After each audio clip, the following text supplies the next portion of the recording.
Deloitte's a bit of a weird framework because it's actually a partner-led company. So each area of the business is broken up into different sections where a partner will actually essentially own that area. That doesn't make it very easy then from a candidate that might be looking to apply in, because we have what we call service lines. So a big project that I worked on at the very start was actually breaking that up into what we call now career paths, which is based on the person's experience and their interest and what they want to come into to make it easier for them to find roles. There's a major task that I did at the very start of it, and it's helped to increase our volume of applications, making it easier for candidates and making it more accessible for the opportunities as well. So we have a corporate, sort of a global team that work across all of our what we call member firms, which is essentially different countries. And we get told the message that's sort of supposed to carry through, really. And usually a lot of member firms actually adopt that as their message of what they go to market. So we have a corporate purpose, an impact that matters to clients, people, and society, and then a talent brand, which is what impact will you make. For a UK market, we actually decided as a team that that doesn't necessarily resonate with our candidates or our target audience, so we decided to change it up a little bit. So although what impact will you make is essentially the footer that goes across the bottom of it, and impact is a huge part of what we do, we actually focused on more for the curious, and that was the message that we've actually gone to market with, and that's what we've had running now for a couple of years as well. The idea with having a message that an audience can resonate with is sort of essential on a lot of the touch points that we actually have from an attraction perspective that don't necessarily get to read like a full bump of information. So you don't want to have to do too much explaining, and you want to make it as simple as possible for the audience. The issue is as well, when we did a bit of research around it, is the fact that with some of these things is they're quite aggressive, and for an audience now, especially when we're looking at a younger audience, is that that's not a good place to really be in. So what we actually did was we actually looked at the different profiles of our types of audiences and looked at how we can give messages that are more applicable to those audiences as well through any targeting that we could do. So we look at multiple touch points, like I said, for when we're trying to reach our audience, and we try and serve them up with content that's relevant to them as individuals. We looked at and we worked with different external data, and as well as looking at internally with the types of opportunities that we're trying to push to see the types of people we will want to join the business, and looking at the interest that they might have.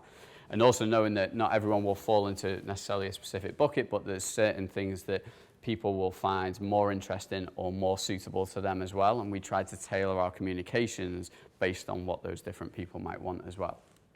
So why does diversity matter to us? So as a business, like I said, a lot of people, me myself as well, usually think of Deloitte as this big audit and tax company, and that's essentially what we do. A lot of what we actually offer now as solutions for our clients is actually more technology focused, and that is the talent that we need to drive that forward as well. A big part of that then is bringing in a diverse workforce that can help to grow and expand our business as well. We're very reliant on obviously the clients that we work with and the solutions that we offer, and we need a diverse workforce to be able to offer those solutions back to our clients. It's not like we have a load of white labeled services and solutions that we just go out to market and just sell them randomly to. The idea is that we can sit down with our clients, understand what their issues and concerns are, and we can come back with a solution. And the best way to do that is to mirror the diversity of our clients within our own workforce as well. So we looked at different areas of diversity that you can actually focus on and try and target, and basically what you can try and reach as well. The tough thing is that in a lot of cases is you've got to be able to look at where you can actually target and the information that people are readily able to actually give up to you as well, to be able to serve them up with applicable messages as well. So we focus on BAME, gender, social mobility, and a key push for us at the moment is females into STEM roles as well. These aren't probably surprising. I can imagine a lot of companies that you actually focus on these areas as well. A lot of what we try to do though now is, when I started with marketing, it was, before I came to London, I used to work for a real estate company in New York. So a lot of our advertising, what we do was, I used to have to phone up the LA Times to put ads in to try and sell apartments in New York. It's changed now with what we can do. And as we move towards more digital advertising, we're able now to target based on people's interests and experience, and as well allow for our digital campaigns to evolve with the audience. This is something that never existed before, and we've been working with SMRS to try and utilize that functionality as much as possible. And that's helped us to improve and sort of target with these areas and serve up the relevant information, knowing that we need to make our business more open and make our opportunities more available to a wider audience that wouldn't normally think of Deloitte as a place to actually work. There is no such thing now as a typical graduate for where we were before. We had it where, you know, historically, especially when we were looking at audit and tax, it was very much people with a certain qualification that we needed, with a certain background, and then that will carry through, obviously, with the work that they would deliver and what we would sort of get back. Because of the sheer range of opportunities now that are available, and as we start to plan now for the graduate campaign for September, is we're looking at roles now that don't really exist, because by the time that those people actually come in, they get a bit of experience, the future roles that they'll actually be working on are based on languages and technology that are still being produced. You know, it's not necessarily that we're looking for a workforce that is ready as they are now. We need to have people that are thinking differently, that are more curious and are looking to expand and sort of grow as they come in. So it is a very different approach really to the type of people we were historically looking for. So how do we use data for that? So we worked with SMRS. They have an amazing tool at the moment called Wyware, that's helped us to target a younger audience by looking at different information of where people are actually studying. We have quite specific areas of where we need expertise, but then there's also more of a broader brush of, you know, we need people who are thinking differently and looking at things in different types of courses that we wouldn't normally look at. And using Wyware, we've been able to help to target them as well. Now, what that's helped us to do then is serve up the digital advertising, and even with the 150 plus events that we do on a yearly basis as well, choose the locations that we're able to serve that content up. And because we use multiple touch points as well, it's not just the case if we attend an event. We attend an event and then, in the nicest way possible, we then follow that audience around to serve them up with relevant content as they go through the buying process. So similar to what Sam was saying as well, the easiest way to put it when you're explaining it to the business is you try and look for a candidate the same way that you would do from a consumer perspective. So it's knowing that people aren't always ready to buy at the point that you want them to buy. So instead it's being able to serve them up with relevant content, nurture that as they go through. And the great thing is as well, using the different tools that we use through programmatic advertising, through social advertising as well, is that we're able to also assess what works and what doesn't work and adapt and evolve it as the campaign goes along. So the nice thing is that when you start a campaign, what it looks like at the start is never what it looks like at the end. But it's using that data to adapt and evolve it as you go, and that's sometimes painstaking from the SMRS side, I imagine, but it's this constant adapt and evolve. And unfortunately as well, as probably with most of you as well, is that within the business, the demand changes as well. So students is a little bit easier because we sort of know what we need to get in, but we work across every grade, as we call it, so every level of what we come in, and that can change on an hourly, daily basis as well. So these are some of the different bits that obviously from campus, like I said, we have 150 plus events. When I actually started, we did 350. It's not that I hate events, it's just the fact that it's looking at being more strategic and making it more cost effective.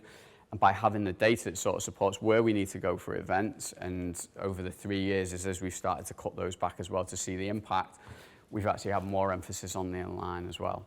So seeing that and the effect that it has, and also treating things as in it's not just considering the final touch point for when somebody applies, but considering it as an influencer tool as well.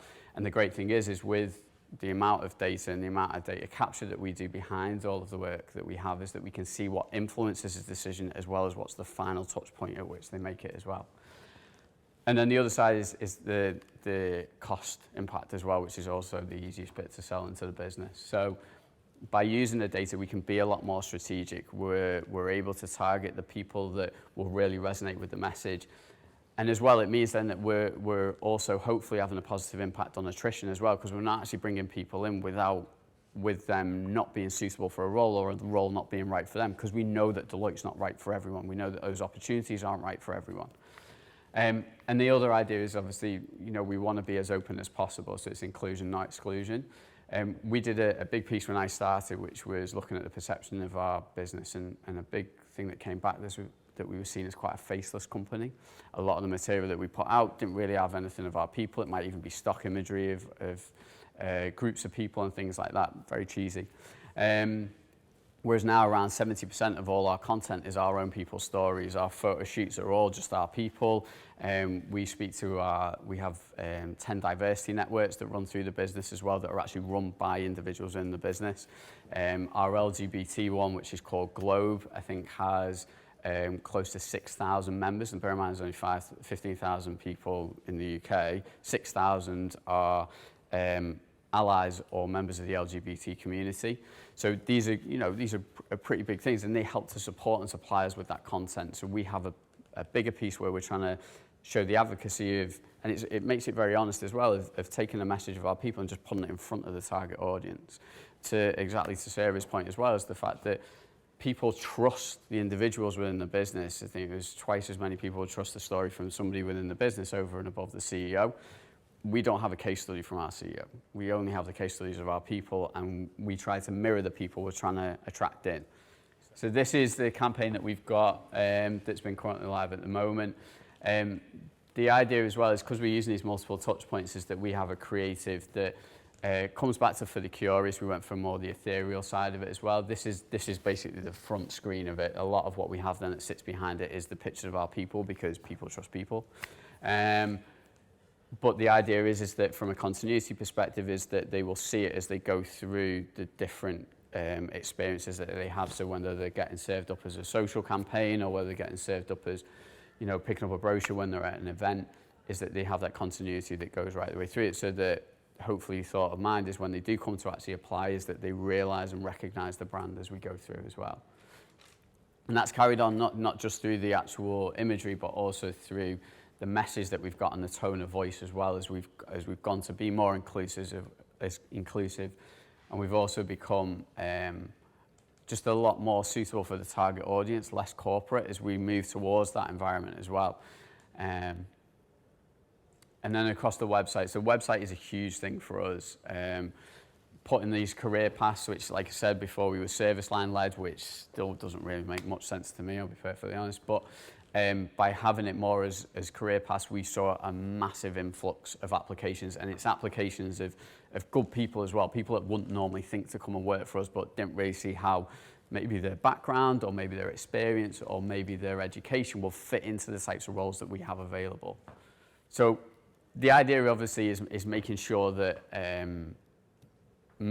when we're actually measuring, we're relaying this information back to the business to make sure that we're getting a continuous buy-in and advocacy of our stakeholders to carry this through and continue with the great work that we're doing, is making sure that we have visibility of everything we've got. So being able to measure and serve up within the reporting relevant information to our people to make changes from their side as well is critical. So we work with SMRS to serve up all our content, and because we've got to aggregate it from different ATSs, from different click trackers and things like that, is we serve it up into one format, and then we take that information to then serve to our different stakeholders in different fashions as well.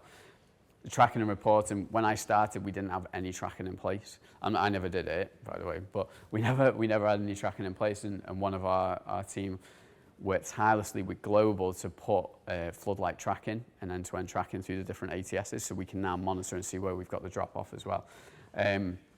Reporting is always difficult because within our business, there's lots of different reports that go out all the time. So we worked very, very hard with our stakeholders to find out what information they actually wanted, not what information we thought they wanted.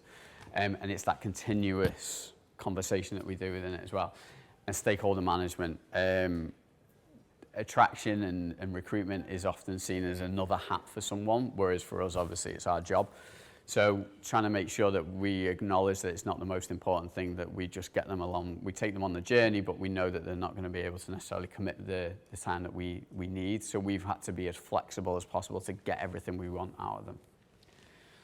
And then the impact that it's had. So from last year's campaign, this is just showing from a graduate perspective the increases in percentage that we actually got. Using the data and using the different sources of data, and obviously looking at the different tools that we could try and reach the different audiences as well. Females is very easy for us to track because obviously when we go into the ATSs, they actually complete it within the applications and sit and mention their gender. And a lot of they don't have to say it, but the majority of people do. And that has really helped for us to then start to serve up relevant content and be able to target within specific ways as well. There's certain areas, obviously, like I said, and it's the same across most businesses at the moment, is trying to attract in female talent to tech roles, but the actual talent pool for females who have tech experience or want to go into tech roles is very small anyway. So a huge part of this is yeah, this is great what we're doing at the moment, but there is a lot more that we could do, and that's what we're looking to do as our next stage as well. So we've got what we consider a very successful employer brand that we've got at the moment, and our campaign for this year, we're very, very proud of everything we've put out and working alongside SMRS as well to do that. We're now looking at the next step of what we can do. And yes, we will look to reskin it and we'll look to make it so that it looks and feels different. But the key that will come behind that will be the data.